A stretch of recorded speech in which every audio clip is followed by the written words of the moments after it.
Hello दोस्तों, कैसे हैं आप सभी। उम्मीद करता हूं बहुत अच्छे होंगे। यूआरओ के एग्जाम के बहुत कम दिन शेष बचे हैं, मानो तो एक महीना ही बचा है, एक महीने से कम दिन बचे हैं। तैयारी बहुत अच्छी चल रही होगी। इसी तैयारी को मजबूत करने के लिए अपन रैपिड रिवीजन सीरीज चल रही है अपनी, इसमें अपना लेक्चर नंबर 4 आ जाएगा, है ना, जिसमें अपन नियमों को कंप्लीट कर चुके हैं और 3 योजनाएं अपने बीच अपन पढ़ चुके हैं। ठीक है, तो बिना किसी देरी के अपन चौथी योजना को चालू करते हैं। और रही इनके पीवाईक्यूज की बात, तो मैंने आपके बीच कहा था कि जैसे ही अपने ये योजना कंप्लीट हो जाएगी तो सारी योजनाओं के पीवाईक्यूज में आपके बीच एक साथ लेके आ जाऊंगा, है ना। तो चालू करते हैं अपन। तो सबसे पहली योजना नंबर 4, 3 योजना अपने बीच अपन पढ़ चुके हैं। योजना नंबर 4 है हृदय योजना। अब हृदय योजना, अब इसका फुल फॉर्म क्या होती है हृदय की, तो इसमें होता है हेरिटेज सिटी डेवलपमेंट एंड ऑगुमेंटेशन योजना। हृदय सिटी डेवलपमेंट एंड ऑगुमेंटेशन योजना, हिंदी में बोले तो धरोहर शहर विकास और संवर्धन योजना। अब जो हृदय योजना है इसकी प्रारंभ तिथि क्या है? प्रारंभ तिथि है हृदय योजना की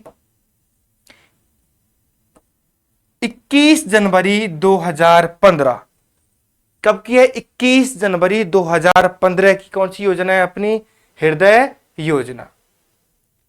अब इसकी आरंभिक अवधि और कब तक है ये, मतलब स्टार्ट हुई थी दिसंबर 2014 से लेके कब तक? 2019 तक, 31 मार्च 2019 तक। जो यह हृदय योजना है कितने वर्षों के लिए आई थी? ये आई थी 4 वर्षों के लिए। क्वेश्चन यहां से पूछा जा सकता है कि हृदय योजना कितने वर्षों के लिए आई थी? 4 वर्षों के लिए आई थी। जनरली हर योजना 5 वर्षों के लिए आती है, लेकिन जो अपनी हृदय योजना है हेरिटेज सिटी डेवलपमेंट एंड ऑगुमेंटेशन योजना कितने वर्षों के लिए आई थी अपनी? ये 4 वर्षों के लिए आई थी। इसी योजना की आयोजना किस विभाग के द्वारा? विकास और कार्यान्वयन शहरी मंत्रालय के द्वारा इसका क्या किया गया? इसका क्रियान्वयन किया जा रहा है। इस योजना का क्रियान्वयन किसके द्वारा किया जा रहा है? इसका क्रियान्वयन किया जा रहा है आयोजना विकास और कार्यान्वयन शहरी मंत्रालय के तत्वाधान में इसको हृदय योजना को चलाया जा रहा है। अब देखते हैं इसका ध्येय वाक्य क्या है। हर योजना अपना मोटो लेके आती है, तो ये इसका ध्येय वाक्य है विरासत शहरों की आत्मा को पुनः जीवित करना। क्या? विरासत शहरों की आत्मा को क्या करना है? पुनः जीवित करना है। विरासत शहरों की आत्मा को क्या करना है? पुनः जीवित करना है। किस योजना का है? हृदय योजना। 4 वर्षों के लिए आई थी। तो हृदय जो योजना है यह पूर्ण रूप से केंद्र प्रायोजित योजना है। इसमें राज्यों की कोई भागीदारीता नहीं है। ओनली यह योजना वहां है जहां हेरिटेज सिटी है, जैसे जयपुर हेरिटेज सिटी है, वैसे ही जहां जहां पर इसमें चयन किया गया है। तो राजस्थान से कौन सी हेरिटेज सिटी का चयन किया गया इसमें? अजमेर का। किसका? अजमेर का। और हृदय योजना जो अपनी है इसका जो बजट रखा गया है, कितना जो बजट रखा है यह रखा है 500 करोड़ रुपए। कितने? 500 करोड़ रुपए। हृदय योजना का बजट कितना है? 500 करोड़ रुपए। राजस्थान से हृदय योजना में एक शहर का चयन किया गया है, उस शहर का नाम है अजमेर। अजमेर के लिए राशि जो प्रोवाइड कराई गई है, उपलब्ध कराई गई है, वो कितनी कराई गई है? अजमेर के लिए 40 करोड़ रुपए संपूर्ण अवधि हेतु। जब तक ये 4 वर्ष के लिए चलेगी, मतलब 4 वर्षों में हृदय योजना में कितनी राशि उपलब्ध कराई गई है? कितनी? 40 करोड़ रुपए। ठीक है ना। अब इसके घटक, हर योजना का घटक होता है, तो इसके 4 घटक हैं। भौतिक अवस्थापन करना, सांस्थानिक अवस्थापन, आर्थिक अवस्थापन और क्या होगा? सामाजिक अवस्थापन। ठीक है ना। भौतिक अवस्थापन हो गया, ठीक है ना, सांस्थानिक अवस्थापन हो गया, आर्थिक अवस्थापन हो गया और सामाजिक अवस्थापन हो गया।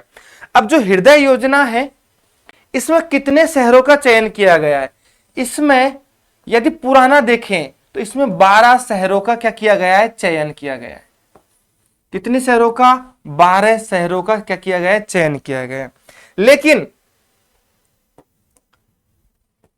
2025 और 26 के बजट में, कितने? 2025 और 26 के बजट में इसमें 15 शहर कर दिए गए हैं। कितने शहर कर दिए गए हैं?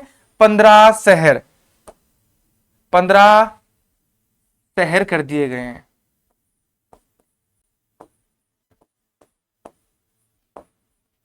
कितने शहर कर दिए गए हैं? पहले 12 शहरों का चयन था, लेकिन केंद्रीय बजट 2025-26 में इसमें कितने शहरों का चयन किया गया है?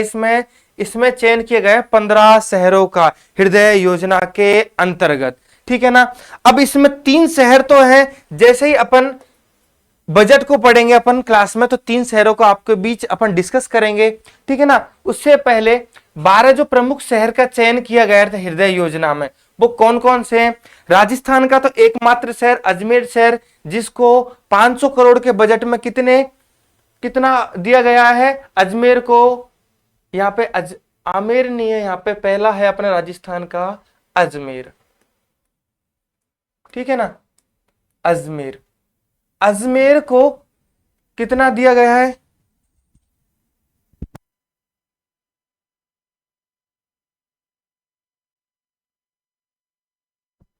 ठीक है ना। अब हृदय योजना में जो अजमेर है, वो जिसको कितने बजट अलॉटेड किया गया था 4 वर्षों में? 40 करोड़ रुपए का। ठीक है ना। अब दूसरा कौन है? अमरावती आंध्र प्रदेश का, अमृतसर पंजाब का, बादामी कर्नाटक का, द्वारका गुजरात का, गया कहां पे? बिहार का। कांचीपुरम कहां का है? तेलंगाना का। बेलनकल्ली तेलंगाना का। मथुरा एक वाराणसी यूपी के 2 शहर हैं, और जगन्नाथपुरी उड़ीसा का शहर का चयन किया गया है।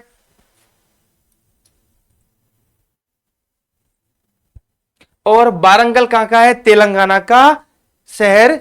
इसमें कितने? 12 शहर। तो इसमें एक क्वेश्चन तो यह बनता है, जो 2 शहर किन किन राज्यों के हैं? एक तो है यूपी का, जिसमें एक का तो मथुरा है, और दूसरा कौन है? अपना वाराणसी। 2 है तेलंगाना के, 2 कहां के हैं? तेलंगाना के। ठीक है ना। सॉरी, तेलंगाना के नहीं, तमिलनाडु के, तमिलनाडु के।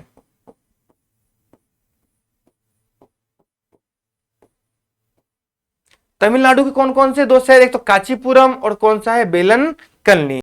अब इसका उद्देश्य क्या रखा गया था हृदय योजना का? इसका उद्देश्य है विरासत का विकास। क्या रखा गया था? विरासत का विकास। अपन को जो हेरिटेज सिटी है, जो जिनका चयन किया गया है, उनको क्या किया गया? अपन ने उनका विकास करना है। तो विरासत का क्या करना है? इसमें विकास करना है। सर्वाधिक राशि इसमें किसको दी गई है? राजस्थान का जो अजमेर शहर, उसका चयन किया गया है कहां पे? 40 करोड़ रुपए में। और सर्वाधिक राशि दी गई है किसको? वाराणसी शहर को सर्वाधिक राशि दी गई है। अब जो हृदय योजना है, यह किस योजना के अंतर्गत चल रही है?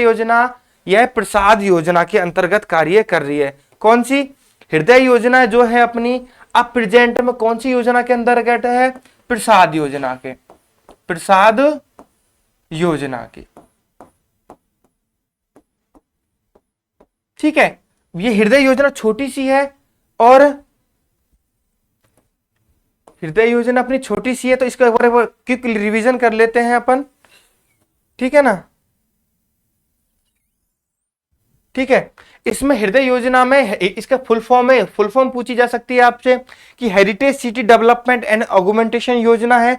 प्रारंभ हुआ था इसको 21 जनवरी 2015 को। आरंभिक अवधि है इस दिसंबर 2014 से, और 31 मार्च 2019 तक इसका क्या रखा है? बजट रखा गया है। मतलब इसको आरंभिक अवधि रखी गई है। इस योजना की कौन सा मंत्रालय चला रहा है? आयोजना विकास एवं कार्यान्वयन शहरी विकास मंत्रालय के द्वारा यह चलाई जा रही है। इसका ध्येय वाक्य है विरासत शहरों की आत्मा को पुनः जीवित करना। यह 100% केंद्रीय प्रायोजित योजना है। बजट कितना दिया गया है इसको? 500 करोड़ रुपए का बजट दिया गया है। अजमेर के लिए कितना बजट दिया गया है? कितना? 40 करोड़ रुपए। ये एक मतलब है संपूर्ण अवधि के लिए, जितने 4 वर्ष के लिए है, तो 4 वर्ष में तो क्या हो गया, अजमेर के लिए संपूर्ण अवधि के लिए 40 करोड़ का बजट दिया गया। इसके सांकेतिक घटक पूछे जा सकते हैं, मतलब आपको ऑप्शन में तीन घटक दे दिया, चौथा घटक दूसरा दे दिया, तो इसमें चारों घटक आपको याद होने चाहिए। कौन सा? पहला भौतिक अवस्थापन, सांस्थानिक, आर्थिक और सामाजिक। देखो अपन ऐसे याद रख सकते हैं, जैसे ही अपन मेंस की आंसर राइटिंग जो अपने चैनल पे रागम इंस्टीट्यूट पर सर कराएंगे, तो किसी चीज के पहलू लिखेंगे ना आप, तो उसमें 4 पहलू जरूर आते हैं। अपन उसको शॉर्ट ट्रिक में देखें तो आशा और क्या होता है, राशा, आशा और राशा, ठीक है ना। अब इसमें आशा और राशा में से अपन यहां पे 3 ले लेते हैं। देखो एक तो सांस्थानिक हो गया, आर्थिक हो गया और सामाजिक हो गया। भौतिक आप याद रख लेते हैं। ऐसे ही एक ट्रिक हो सकती है आशा राशा याद रखने के लिए इसको, जैसे हमारे शिवांश सर आपको मेंस के जो क्वेश्चन की आप प्रैक्टिस सीरीज लेके आ रहे हैं बहुत जल्द, तो उसमें आपको सर है ना, आपको डाइवर्सिटी वाले डायमेंशन सिखाएंगे, कितने सारे क्वेश्चन की डायमेंशन कितनी हो सकती है, 1 प्रकार से 2 प्रकार से। तो उसी प्रकार से उसमें दिखाएंगे आशा और राशा कैसे है ना अपन क्वेश्चन में लिख सकते हैं। तो अपन चालू करें, इसके सांकेतिक घटक को देखें दोबारा, तो भौतिक अवस्थापन, सांस्थानिक अवस्थापन, आर्थिक और सामाजिक। 12 शहरों का चयन 2025-26 के बजट में कितने? 15 शहर हैं इसमें, और प्रमुख 12 शहर हैं जो अजमेर अपन को याद रखना है। इसमें 2 शहर याद रखने, यूपी के 2 शहर कौन से और तमिलनाडु के 2 शहर कौन से? यूपी का एक तो मथुरा वाराणसी है, दूसरा कौन सा है? कांचीपुरम और बेलनकल्ली है। उद्देश्य क्या है इसका? विरासत का विकास करना, और इसमें सर्वाधिक राशि किसको दी गई है? वाराणसी को। अब प्रेजेंट में यह योजना प्रसाद योजना में क्या कर ली गई है? शामिल कर ली गई है। आपके बीच अपनी योजना नंबर 5, योजना नंबर कौन सी हो गई? 5। इसका नाम है अमृत योजना। यह योजना हमारे जो पूर्व प्रधानमंत्री हैं अटल बिहारी वाजपेयी, उनके नाम पे रखी गई है। तो इसका अटल बिहारी वाजपेयी के नाम से पहले इसका योजना का नाम क्या था? इस योजना का नाम था जवाहरलाल नेहरू राष्ट्रीय शहरी नवीनीकरण मिशन। जवाहरलाल नेहरू, पंडित जवाहरलाल नेहरू के नाम पे राष्ट्रीय शहरी नवीनीकरण मिशन। और जैसे ही हमारी बीजेपी गवर्नमेंट आती है, और बीजेपी गवर्नमेंट ने इसका नाम, बीजेपी के जो पूर्व प्रधानमंत्री हैं, जो दिवंगत आत्मा है, उनका नाम है अटल बिहारी वाजपेयी, तो उनके नाम पे रखी गई Atal mission for rejuvenation and urban transformation. Atal mission for rejuvenation and urban transformation. अब यह इसकी अवधि क्या है? इसकी अवधि रखी गई है 25 जून। क्या है? 25 जून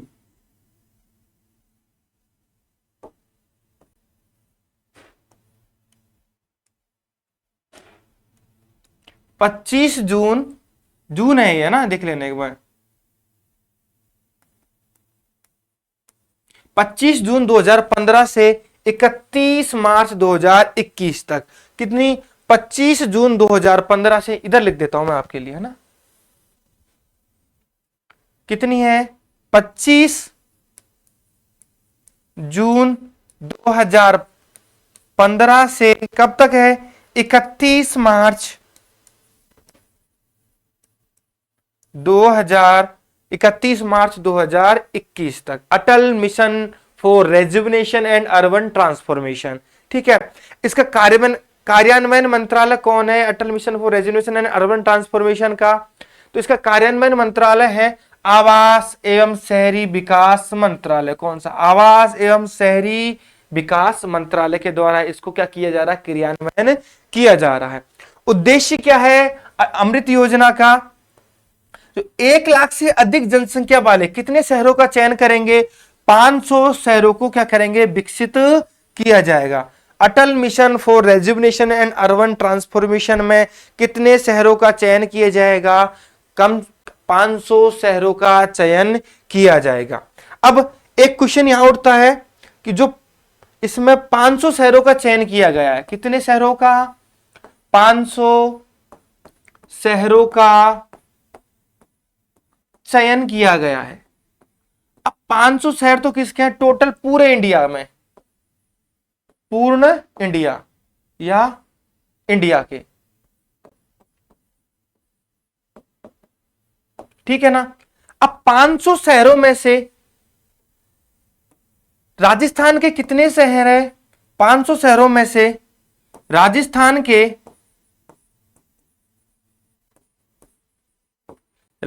के इसमें 29 शहर हैं। कितने शहर हैं? 29 शहरों का चयन किया गया। किसमें? अमृत योजना में। अमृत योजना में राजस्थान के कितने शहरों का चयन किया गया है? 29 शहरों का। सबसे पहले एक बात है कि इसका मंत्रालय याद रखना है। कौन सा मंत्रालय? इसका कार्यान्वयन मंत्रालय, आवास एवं शहरी विकास मंत्रालय। कब से कब तक चल रही है ये योजना? चल रही है 25 जून। कब से? 25 जून 2015 से 31 मार्च 2021 तक। यह योजना अपन थोड़ी देर पहले मैंने आपको बताया अटल बिहारी वाजपेयी के नाम पर है। अब जो 500 शहर का चयन किया जाएगा वो क्या होगा? उनमें सबसे पहले एक कंडीशन रखी गई कि इसमें जो फंड अलॉटेड किया जाएगा, सबसे पहले 10 लाख से अधिक जनसंख्या वाले क्षेत्र, ऐसे क्षेत्र जिनकी जनसंख्या कितनी है? 10 लाख से अधिक जनसंख्या है ना, वहां पे जो फंडिंग होगी वो 33% फंडिंग तो कौन करेगी? स्टेट गवर्नमेंट के द्वारा फंडिंग की जाएगी। 33% सेंट्रल गवर्नमेंट, 33% स्टेट गवर्नमेंट और 33% अर्बन लोकल बॉडीज के द्वारा फंडिंग की जाएगी। कहां पे? जहां पे क्या होगी? जनसंख्या कितनी है? 10 लाख से अधिक। जहां पे जनसंख्या 10 लाख से अधिक है वहां पे फंडिंग 33% तो सेंट्रल गवर्नमेंट, 33% स्टेट गवर्नमेंट और 33% अर्बन लोकल बॉडीज के द्वारा फंडिंग की जाएगी। अब दूसरा पॉइंट क्या है? दूसरा पॉइंट है यहां पे कि जहां पे जनसंख्या 10 लाख से क्या है? कम जनसंख्या है। क्या है? 10 लाख से कम जनसंख्या है। 10 लाख से कम जनसंख्या है, वहां पे कितने शहरों का चयन, वहां पे फंडिंग किस आधार पर की जाएगी? वहां पे 50% फंडिंग तो सेंट्रल गवर्नमेंट केंद्र सरकार करेगी और 30% कौन करेगी? स्टेट गवर्नमेंट के द्वारा फंडिंग की जाएगी और 20% अर्बन लोकल बॉडीज के द्वारा क्या की जाएगी? फंडिंग की जाएगी। 2 पॉइंट याद रखना, क्वेश्चन बन सकता है यहां से अमृत योजना में कि जहां पे 10 लाख से अधिक जनसंख्या है वहां पे फंडिंग किसके द्वारा की जा रही है? 33% तो सेंट्रल गवर्नमेंट के द्वारा, 33% स्टेट गवर्नमेंट के द्वारा, 33% अर्बन लोकल बॉडीज के द्वारा फंडिंग की जा रही है। जहां की जनसंख्या 10 लाख से कम है वहां पे 50% फंडिंग तो स्टेट और सेंट्रल गवर्नमेंट के द्वारा, 30% फंडिंग किसके द्वारा? स्टेट गवर्नमेंट और 20% फंडिंग अर्बन लोकल बॉडीज के द्वारा की जा रही है। ठीक है। अब हाँ देखो, जो ये लाइन लिखी रही है ना आपके सामने, बहुत इंपॉर्टेंट लाइन है, याद रखना। ठीक है ना, बहुत इंपॉर्टेंट लाइन है जो नोट लिख रहा है यहां पे कि वार्षिक कार्य योजना प्रस्तुत करने वाला, वार्षिक कार्य योजना प्रस्तुत करने वाला फर्स्ट स्टेट कौन सा है? अपना राजस्थान। वार्षिक कार्य प्रस्तुत करने वाला फर्स्ट स्टेट कौन सा है? अपना राजस्थान। फर्स्ट स्टेट कौन सा? वार्षिक कार्य योजना प्रस्तुत करने वाला राजस्थान अपना फर्स्ट स्टेट है। मिशन के घटक कौन कौन से? Atal mission for rejuvenation and urban transformation, नाम में लिखना है कि नवीनीकरण करना है। नवीनीकरण किस किस प्रकार का हो सकता है? तो जलापूर्ति से रिलेटेड। दूसरा है वो सेप्टेज है, सेप्टेज है, ठीक है ना। तीसरा है अपने यहाँ पे शहरी परिवहन, शहर में परिवहन की सुविधा प्रॉपर होनी चाहिए। क्षमता का निर्माण करना, जितनी एफिशिएंसी का निर्माण अब व्यक्ति के द्वारा या सामग्रियों के द्वारा किया जा सकता है तो एफिशिएंसी का निर्माण। सीवरेज प्रणाली अच्छी होनी चाहिए और वर्षा जल की पूर्णतः निकासी होनी चाहिए। और किसका है? 7वां पॉइंट है हरित स्थल और पार्क, जहां जहां पर अपन ग्रीनरी रिलेटेड चीजें होती है, जहां पार्क हो सकता है, तुम्हारा अभ्यारण्य हो सकते हैं या कोई भी चीज हो सकती है जो हरित स्थल के अंदर आती है, उनका क्या करना है? विकास करना है या उन्हें क्या करना है? उनका परिवर्तन करना है। ठीक है ना। अब प्रारंभिक चरण में यहां पे लिख रखा है प्रारंभिक चरण में कितने शहरों का चयन किया गया था? तो प्रारंभिक चरण में इसमें 90 शहरों का क्या किया गया था? चयन किया गया था। प्रारंभिक चरण में कितने शहरों का चयन किया गया है? 90 शहरों का। ठीक है। अब 50,000 करोड़ रुपए, कितने? 50,000 करोड़ रुपए 2015-16 से 19-20 तक के लिए मिशन हेतु कुल परिव्यय, कितना परिव्यय किया जा रहा है इसमें?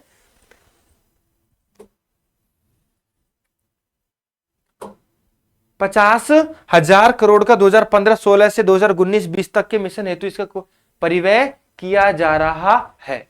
ये तो होती है अमृत योजना, Atal mission rejuvenation and urban transformation की योजना 1.0। कौन सी है? 1.0 Amrut Atal mission for rejuvenation and urban transformation. अब मैं आपके बीच बात कर रहा हूं अमृत 2.0 की। अमृत 2.0 1 अक्टूबर 2021 से कब?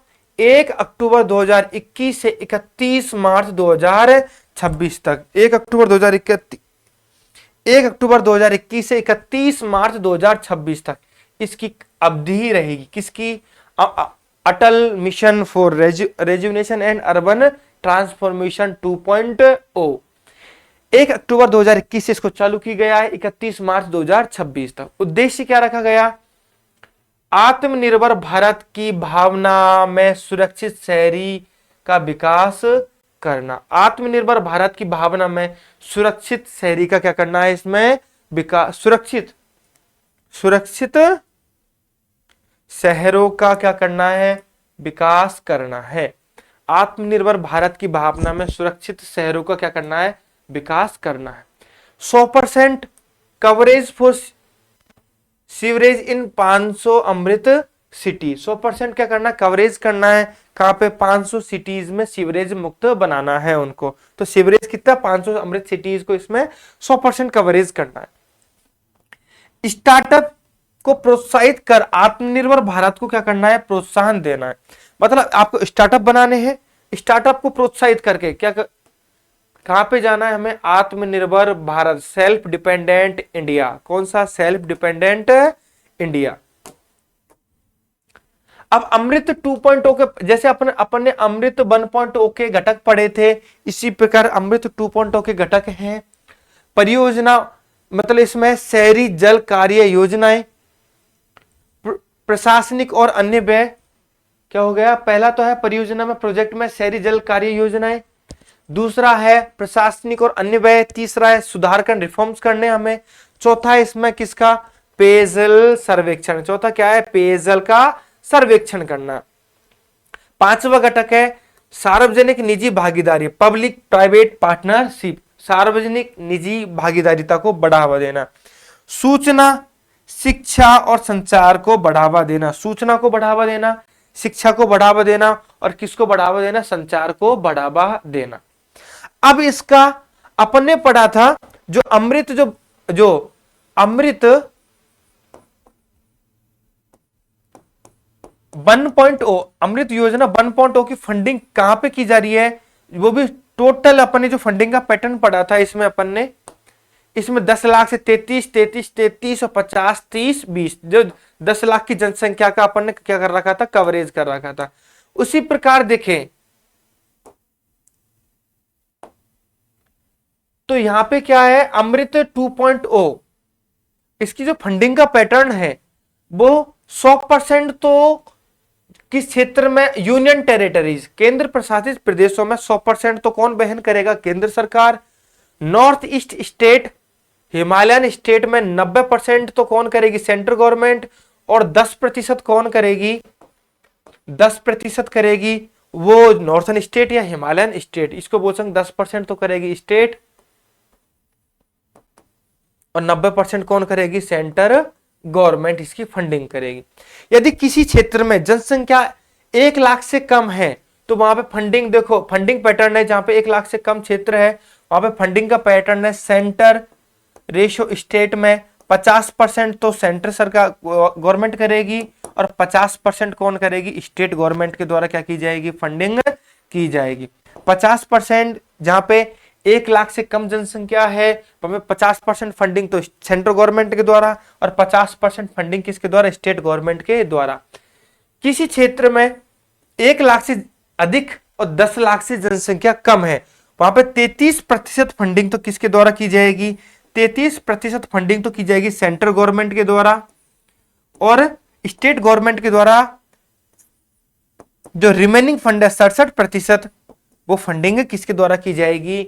स्टेट गवर्नमेंट के द्वारा की जाएगी।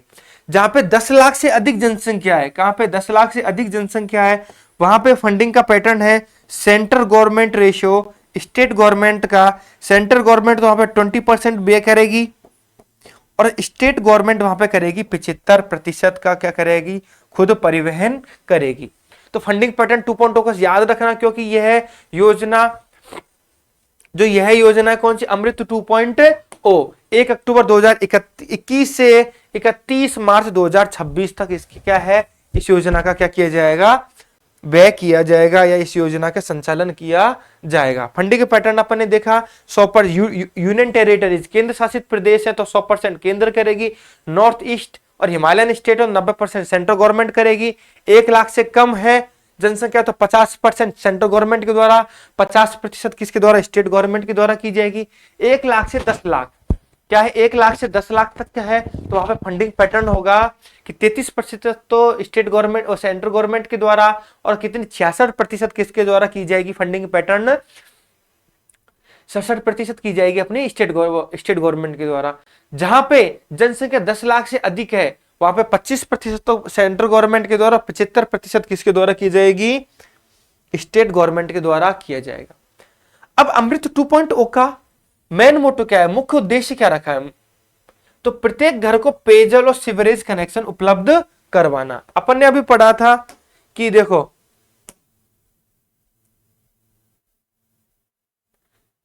कि 100% coverage of sewerage in 500 Amrut cities. 100% coverage in 500 Amrut cities,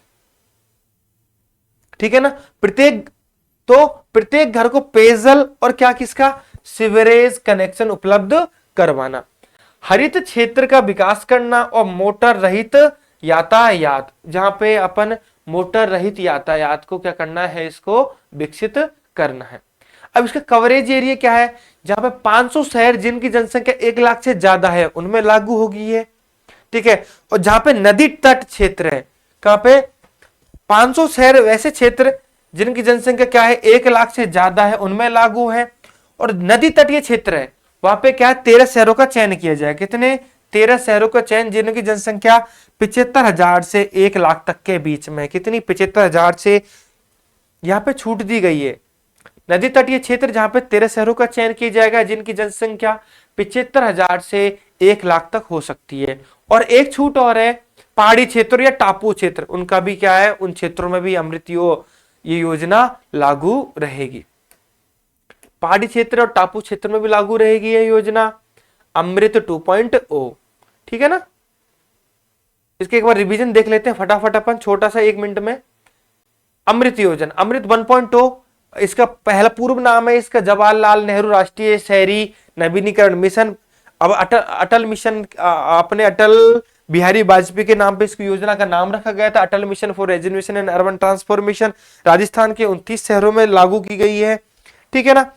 25 जून 2015 से 31 मार्च 2021 तक इसका चयन किया गया है। राजस्थान के 29 शहर को चयन किया गया है जिनकी जनसंख्या 10 लाख से अधिक है। वहां पे 33% तो central government, 33% state government, 33% urban local bodies. 10 lakh से कम जनसंख्या है तो 50% सेंट्रल गवर्नमेंट, 30% हो गया फंडिंग का पैटर्न होगा स्टेट गवर्नमेंट और 20% हो गया अर्बन लोकल बॉडीज। अब इसमें देख लेना, प्रारंभिक चरण में 90 शहरों का चयन किया गया था। इसमें 50,000 से अधिक करोड़ का व्यय किया जाएगा। अमृत 2.0 1 अक्टूबर 2021 से लेकर 31 मार्च 2026 तक इस योजना का संचालन किया जाएगा। उद्देश्य आत्मनिर्भर भारत को क्या सुरक्षित शहरों का विकास करना, 100% कवरेज करना है अपन को 500 सिटीज का, जिसमें क्या जल की सुविधा करना है और सीवरेज उनको क्या मुक्त बनाना है। आत्मनिर्भर भारत के योजना के तहत इसके प्रमुख घटक है परियोजना, प्रशासनिक और अन्य व्यय, सुधार करना, रिफॉर्म्स करना, पेयजल का सर्वेक्षण, सार्वजनिक निजी भागीदारी मतलब पब्लिक प्राइवेट पार्टनरशिप को क्या करना, बढ़ावा देना है। सूचना, शिक्षा और संचार का भी इसमें महत्वपूर्ण योगदान है। इसका फंडिंग पैटर्न है, इसमें यूटी इसमें 100% वहन तो करेगी सेंट्रल गवर्नमेंट, नॉर्थन स्टेट और हिमालयन स्टेट में 90% वहन करेगी। ऐसे क्षेत्र जिनकी जनसंख्या 1 लाख से कम है 50% सेंट्रल गवर्नमेंट के द्वारा, ऐसे क्षेत्र जिनकी जनसंख्या 1 लाख से 10 लाख के बीच में 33%, और जिनकी जनसंख्या 10 लाख से अधिक है वहां पर फंडिंग कितना कौन करेगी, सेंट्रल गवर्नमेंट करेगी 25%। अब इसका मेन मोटो क्या रखा गया था, प्रत्येक घर को क्या करना, पेयजल और सीवरेज कनेक्शन उपलब्ध करवाना है। 500 शहरों का चयन करना है जिनकी जनसंख्या 1 लाख से अधिक है। नदी तटीय क्षेत्र, ऐसे क्षेत्र जो 13 शहरों का चयन करना है जिनकी जनसंख्या 75,000 से तो ज्यादा और 1 लाख से कम है। और इसमें कितना, पहाड़ी क्षेत्र और टापू क्षेत्रों में भी यह योजना लागू है। ठीक है ना। अब अपनी आज की अंतिम योजना कौन सी है, दीनदयाल अंत्योदय योजना। कौन सी योजना है, 6 नंबर की योजना है अपनी दीनदयाल अंत्योदय योजना। इसका पुराना नाम है राष्ट्रीय शहरी आजीविका मिशन। क्या है, राष्ट्रीय शहरी आजीविका मिशन। ठीक है ना। इस योजना का आरंभ हुआ था 1 अप्रैल 2014 को। कब आरंभ हुई थी ये, 1 अप्रैल 2014 को दीनदयाल अंत्योदय योजना क्या हुई थी, स्टार्ट हुई थी 1 अप्रैल 2014 को। नोडल मंत्रालय कौन सा है, आवास एवं शहरी मामलों का मंत्रालय। आज अपन ने पढ़ी अमृत योजना, हृदय योजना और तीसरी योजना है दीनदयाल अंत्योदय योजना। इन तीनों योजनाओं में केंद्र प्रायोजित योजना है और इन तीनों योजनाओं का मंत्रालय है आवास एवं शहरी मामलों के मंत्रालय। ठीक है, तो कहीं ना कहीं और इसमें भी अपन ने देखा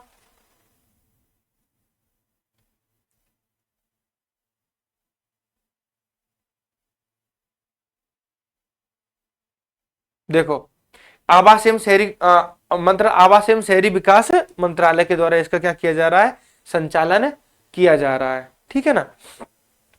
अब वर्ष 2014-15 में, कब की बात कर रहे हैं, वर्ष 2014-15 में स्वर्ण जयंती शहरी रोजगार योजना को पुनर्गठित कर इसे राष्ट्रीय, कौन सी योजना, इस पहले किसी योजना के नाम से संचालन था इस योजना का, स्वर्ण जयंती शहरी रोजगार योजना। स्वर्ण जयंती शहरी रोजगार योजना को पुनः गठित करके इसे राष्ट्रीय शहरी आजीविका मिशन का रूप दिया गया। किस योजना, क्वेश्चन पूछा जा सकता है कि राष्ट्रीय शहरी आजीविका मिशन जो योजना का रूप दिया गया पहले किस योजना का था, स्वर्ण जयंती शहरी रोजगार योजना, या कह सकते हैं पूर्व में संचालित स्वर्ण जयंती शहरी रोजगार योजना प्रेजेंट में किस योजना का नाम है, तो वह राष्ट्रीय शहरी आजीविका मिशन या दीनदयाल अंत्योदय योजना।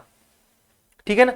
देखो दीनदयाल अंत्योदय योजना ने क्या हो गया, नेशनल अर्बन लाइवलीहुड मिशन के अंतर्गत यह योजना आती है। इसका पूरा नाम है दीनदयाल अंत्योदय योजना, नेशनल अर्बन लाइवलीहुड मिशन। पुराना नाम है इसका स्वर्ण जयंती शहरी रोजगार योजना।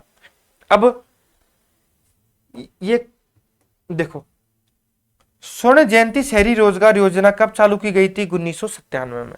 पॉइंट याद, खाली आपकी मेमोरी के लिए याद होना चाहिए ये पॉइंट। तो स्वर्ण जयंती शहरी रोजगार योजना नाम रखा गया किसका, दीनदयाल अंत्योदय योजना।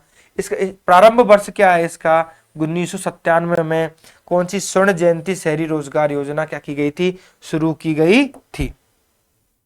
अब 23 सितंबर 2013 की बात है, इसे राष्ट्रीय शहरी आजीविका मिशन के रूप में क्या किया गया था, गठित किया गया था। किसमें, अपन थोड़ी देर पहले पढ़ रहे थे कि जो दीनदयाल अंत्योदय योजना का पहला पर स्वर्ण जयंती शहरी रोजगार योजना का नाम दिया गया था। इस स्वर्ण जयंती शहरी रोजगार योजना 1997 में चालू हुई थी। इसका नाम क्या रखा गया था, स्वर्ण जयंती शहरी रोजगार योजना से नाम राष्ट्रीय शहरी आजीविका मिशन रखा गया था। वो कब रखा गया था, 23 सितंबर 2013 को, 23 सितंबर 2013 को। अब 2016 की बात है, कब की बात है, 2016 की। 2016 में बीजेपी गवर्नमेंट के समय इसका नाम दीनदयाल अंत्योदय योजना राष्ट्रीय शहरी आजीविका मिशन कर दिया गया था। 2013 में तो इसको बदला गया था, किसके रूप में बदला गया था, राष्ट्रीय शहरी आजीविका मिशन के रूप में। और 2016 में क्वेश्चन बन सकता है, 2016 में दीनदयाल अंत्योदय योजना इससे पहले किस नाम से जानी जाती थी। अब राजस्थान में इसका क्रियान्वयन किसके द्वारा किया जा रहा है, मैंने आपको इससे पहले वाली क्लास में पढ़ाया था कि अपन ने पढ़ी थी कौन सी, क्रेडिट कार्ड योजना, इंदिरा, ठीक है, अन्नपूर्णा योजना। तो उनका क्रियान्वयन कौन कर रहा था, स्वायत्त शासन विभाग के द्वारा। अब जो यह योजना है कौन सी, अपनी दीनदयाल अंत्योदय योजना, इसमें जो फंडिंग का पैटर्न है, क्या हो गया, फंडिंग का पैटर्न।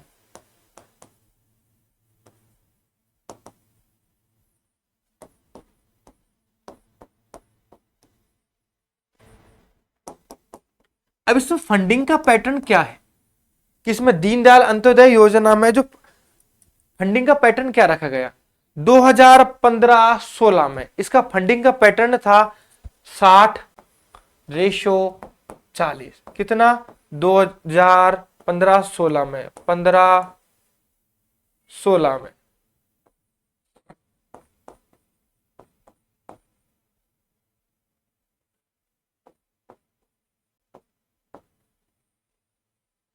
फाइनेंशियल ईयर 2015-16 में इसका वित्त पोषण कितना किया गया था, 60% तो केंद्र प्रायोजित करेगी और 40% कौन देगा, स्टेट गवर्नमेंट के द्वारा।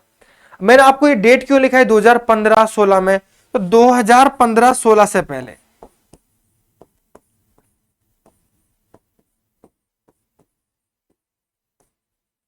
2015-16 से पहले जो फंडिंग का पैटर्न था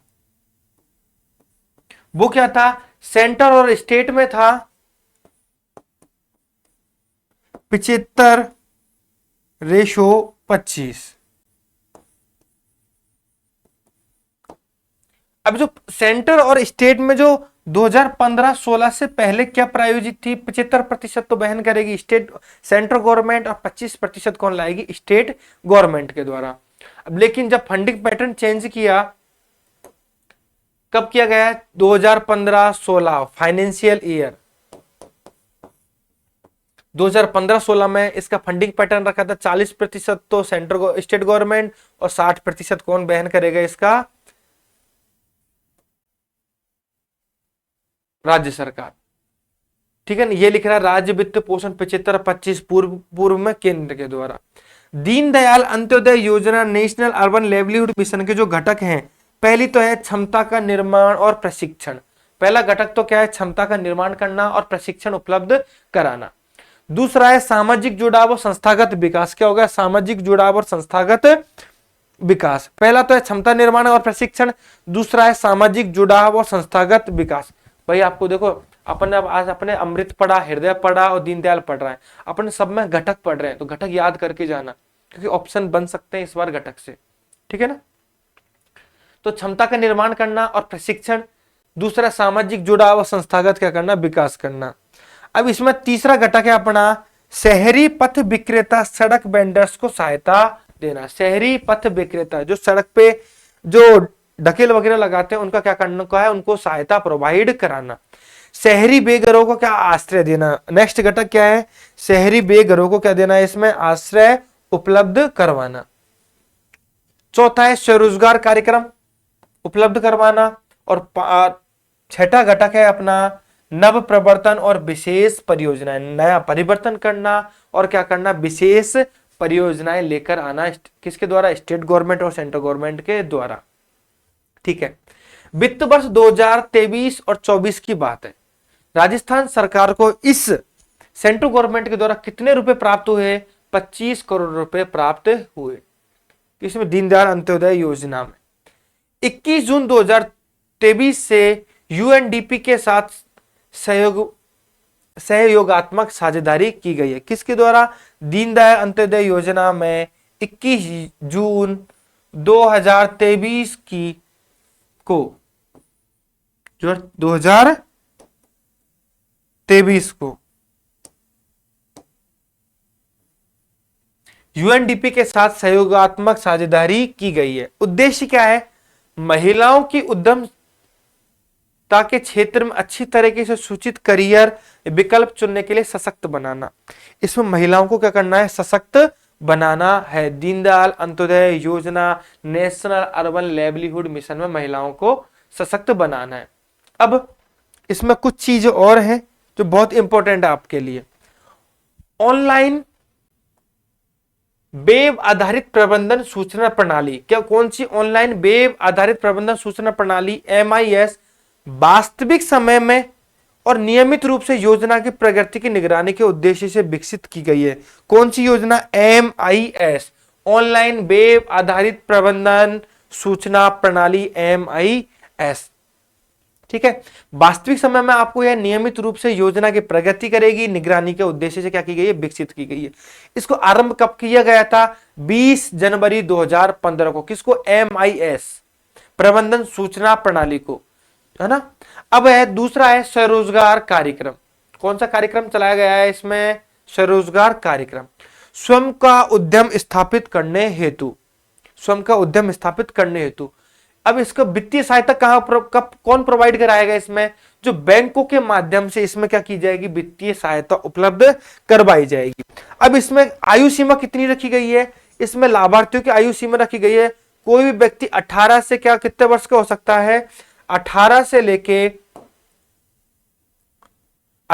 लेके 50 वर्ष तक की आयु का इस व्यक्ति को इसमें लाभ उपलब्ध करवाया जाएगा। ठीक है, अब व्यक्तिगत ऋण इसमें कितना दिया जाएगा? 2 लाख रुपए व्यक्तिगत ऋण दिया जाएगा। यदि कोई यह सेल्फ हेल्प ग्रुप के द्वारा ऋण लिया जा रहा है तो परियोजना की लागत 10 लाख रुपए तक आपको बैंकों के माध्यम से इसमें वित्तीय सहायता उपलब्ध कराई जाएगी। किसके लिए? स्वरोजगार कार्यक्रम के लिए। ठीक है ना। यदि कोई व्यक्तिगत ऋण तो कितना है? 2 लाख रुपए। और चौथा पॉइंट है यहां पे, यह योजना में सेल्फ हेल्प ग्रुप के द्वारा कितना है? 10 लाख। कितना है? 10 लाख रुपए उपलब्ध कराए जाएंगे परियोजना की लागत के। ये लिख रहा, सेल्फ हेल्प ग्रुप को ऋण परियोजना का लागत का कितना? 10 लाख तक। ठीक है, अब इस योजना में कितने प्रतिशत पर ब्याज ऋण दिया जाएगा बैंकों के द्वारा? तो 7% ब्याज पर ऋण उपलब्ध करवाया जाएगा। ऋण हेतु किसी प्रकार की गारंटी की क्या नहीं होगी? आवश्यकता नहीं है कि आप या तो कोई कागजात जमा कराना, किसी प्रकार के कोई कागजात जमा नहीं करवाने, या किसी प्रकार की कोई गारंटी की बैंक किसी प्रकार की आपसे कोई गारंटी नहीं मांगेगा। आप तो यदि व्यक्तिगत ऋण लेते हो तो 2 लाख रुपए मिलेंगे। यदि इसको सेल्फ हेल्प ग्रुप है, स्वयं सहायता समूह के द्वारा यदि ऋण लिया जा रहा परियोजना के विकास के लिए, तो 10 लाख रुपए तक का आपको ऋण उपलब्ध करवा दिया जाएगा। अब क्या है, एक पॉइंट और है इसमें, कौशल प्रशिक्षण एवं प्लेसमेंट के माध्यम से रोजगार। किसके माध्यम से? कौशल प्रशिक्षण एवं प्लेसमेंट के माध्यम से रोजगार, जिसमें आयु सीमा रखी गई है 18 से 35 वर्ष। कितनी? 18 से 35 वर्ष। अब देखो, अपन यहां पर पढ़ा स्वरोजगार कार्यक्रम में यहां पे रखी गई थी 18 वर्ष से लेके 50 वर्ष तक, और यहां पे कौशल प्रशिक्षण में कितना रखा गया है? 18 से 35 वर्ष। कितनी है? 18 से 35 वर्ष आयु सीमा इसमें रखी गई है। दैनिक मजदूरी करने वाले महिला पुरुषों को विभिन्न ट्रेंडों के माध्यम से कितने? 3 से 6 माह का प्रशिक्षण उपलब्ध करवाया जाएगा। मतलब इसका नाम ही है कौशल प्रशिक्षण, अपने आप को कौशल करना। कितने माह में? 3 से 6 माह में, विभिन्न माध्यमों से। ऑनलाइन कराया जा सकता है, ऑफलाइन कराया जा सकता है। प्रशिक्षण पर प्रति प्रशिक्षणार्थी व्यय कितना दिया करा जाएगा? 7500 रुपए एक व्यक्ति पर क्या किए जाएंगे? खर्च किए जाएंगे। कितने रुपए? 7500 रुपए प्रति व्यक्ति क्या किए जाएंगे? खर्च किए जाएंगे। देखो यहां लिख रखा है, प्रशिक्षण पर प्रति प्रशिक्षणार्थी कितने? 7500 रुपए का व्यय किया जाएगा। आपको इसकी जो PDF है ना, हमारे टेलीग्राम चैनल दी रागम इंस्टीट्यूट पर उपलब्ध करा दी जाएगी। उसका लिंक डिस्क्रिप्शन में मिल जाएगा, तो वहां से आप इसको अच्छी ढंग से पढ़ सकते हैं। ठीक है ना। सामाजिक जुड़ाव और संस्थागत विकास, इसमें प्रत्येक स्वयं सहायता समूह का निर्माण करना है। प्रत्येक सेल्फ हेल्प ग्रुप को 10,000 की रिवॉल्विंग फंड उपलब्ध कराया जाएगा। मिनिमम 3 माह की अवधि तक का कार्य करने को मिलेगा। कितने? 3 माह। सेल्फ हेल्प ग्रुप को कितना? 3 माह की अवधि तक कार्य करने का, मिनिमम 3 माह की अवधि तक कार्य करने पर मिलेगा 10,000 रुपए का रिवॉल्विंग फंड। कितना कब मिलेगा? 3 माह तक यदि कोई व्यक्ति कार्य करेगा तो प्रत्येक सेल्फ हेल्प ग्रुप को 10,000 तक रिवॉल्विंग फंड उपलब्ध कराया जाएगा। अब दूसरा है area level federation, area level ALF। बस्ती या वार्ड स्तर पर 10,000 से 20,000 रुपए सेल्फ हेल्प ग्रुप का संगठन किया जाएगा। प्रत्येक एरिया लेवल फेडरेशन को 50,000 का रिवॉल्विंग फंड उपलब्ध कराया जाएगा। कितना? 50,000 का रिवॉल्विंग फंड उपलब्ध कराया जाएगा। एरिया लेवल फेडरेशन में ALF में बस्ती या वार्ड स्तर पर 10 से 20 सेल्फ हेल्प ग्रुप का संगठन बना हुआ है, तो उसके लिए कितने रिवॉल्विंग फंड उपलब्ध करवाया जाएगा? 50,000 का रिवॉल्विंग फंड उपलब्ध करवाया जाएगा। यदि सिटी लेवल फेडरेशन बना हुआ है, सीएलएफ बना हुआ है, वो तो एएलएफ था, अब बना है सिटी लेवल फेडरेशन, सीएलएफ। शहर स्तर पर एएलएफ मिलकर इसका गठन करेंगे। शहरी स्तर पर इसका कौन करेंगे? एएलएफ, एरिया लेवल फेडरेशन मिलकर इसका क्या करेंगे? गठन किया जाएगा। अब इसमें एक मूल घटक क्या है? दूसरा, शहरी जनसंख्या के आधार पर शहरी आजीविका केंद्र सीएलसी की संख्या कितनी है? यदि 3 लाख तक इतने सीएलसी का गठन किया जाएगा, एक सीएलसी का। 3 लाख से 5 लाख तक 2 सीएलसी का गठन किया जाएगा। 5 लाख से 10 लाख रुपए तक 3 सीएलसी का गठन किया जाएगा। और 10 लाख से अधिक जनसंख्या है, वहां पे कितने सीएलसी का गठन किया जाएगा? वहां पे कितने सीएलसी का गठन किया जाएगा? 8 सीएलसी का गठन किया जाएगा। वहां पे कितने सीएलसी का गठन किया जाएगा? 8 सीएलसी का क्या किया जाएगा? गठन किया जाएगा। शहरी जनसंख्या के आधार पर शहरी आजीविका केंद्र की सीएलसी की संख्या कितनी है? 3 लाख पर 1 सीएलसी, 3 लाख से 5 लाख पर 2 सीएलसी गठन किया जाएगा। 5 लाख से 10 लाख पर कितने सीएलसी? 3 सीएलसी का गठन किया जाएगा। और 10 लाख से अधिक जनसंख्या पर कितने? 8 सीएलसी का क्या किया जाएगा? गठन किया जाएगा। प्रत्येक सीएलसी के गठन के लिए योजना के तहत 3 किस्तों में अधिकतम कितने? 10 लाख रुपए की आर्थिक सहायता का प्रावधान किया गया। प्रत्येक सीएलसी के गठन हेतु 3 किस्तों में कितने लाख रुपए दिए जाएंगे? 10 लाख रुपए उपलब्ध करवाए जाएंगे।